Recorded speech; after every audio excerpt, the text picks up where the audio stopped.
आणि जी काही कारवाई असेल ती करा। दरम्यान पार्थ पवारांबाबत आता रोहित पवारांनी मौन सोडलेलं आहे। पार्थ पवारांनी चुकीचं केलं असेल तर कारवाई करावी, मात्र इतके घोटाळे बाहेर काढले त्यावर मुख्यमंत्री कारवाई करत नाही आणि या प्रकरणी मात्र सुपरफास्ट कारवाई केली जाते असं रोहित पवार म्हणाले।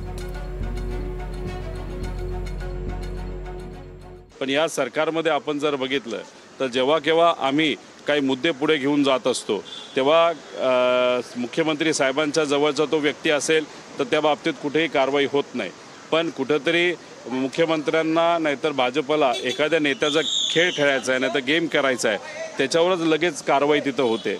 आता आम्ही सिडकोचं प्रकरण हे पुढे आणलेलं आहे, त्या बाबतीत सरकारच्या एका विभागाने सांगून सुद्धा त्या व्यक्तीवर तिथं कारवाई होत नाही। पण या बाबतीत तुम्ही जर बघितलं तर सुपरफास्ट कारवाई तिथं केली जाते। आमचं मत आहे भेदभाव न करता जो चुकीचा आहे तो चुकीचा आहे, त्या पद्धतीने कारवाई करणं महत्त्वाचं आहे, भेदभाव न करता। तर या सगळ्या प्रकरणामुळे मुख्यमंत्र्यांनी अजित पवारांचा राजीनामा घ्यावा अशी मागणी पुण्यात जोर धरू लागली आहे आणि अजित पवारांच्या राजीनाम्यासाठी आंदोलन उभारण्याची सुद्धा तयारी सुरू झालेली आहे। तर अजित पवारांनी आपल्या पदाचा गैरवापर केल्याचा आरोप सुद्धा करण्यात येतोय।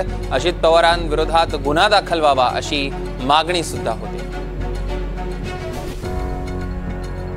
पार्थ पवारांना इथं वाचवण्याचा प्रयत्न केला जातोय, अजितदादा पवारांना वाचवण्याचा प्रयत्न केला जातोय। मुख्यमंत्री महोदय, दूध का दूध और पाणी का पाणी झालं पाहिजे, तुम्ही यांच्यावरती पांघरून घालण्याचा प्रयत्न करू नका। मुख्यमंत्र्यांनी राजीनामा घेतला पाहिजे ना त्यांचा। मुख्यमंत्र्यांनी घेतलाच पाहिजे, का नाही घेतला पाहिजे? मागणी करतोय आम्ही मुख्यमंत्र्यांना तुम्ही सांगा, आम्ही आंदोलन करू।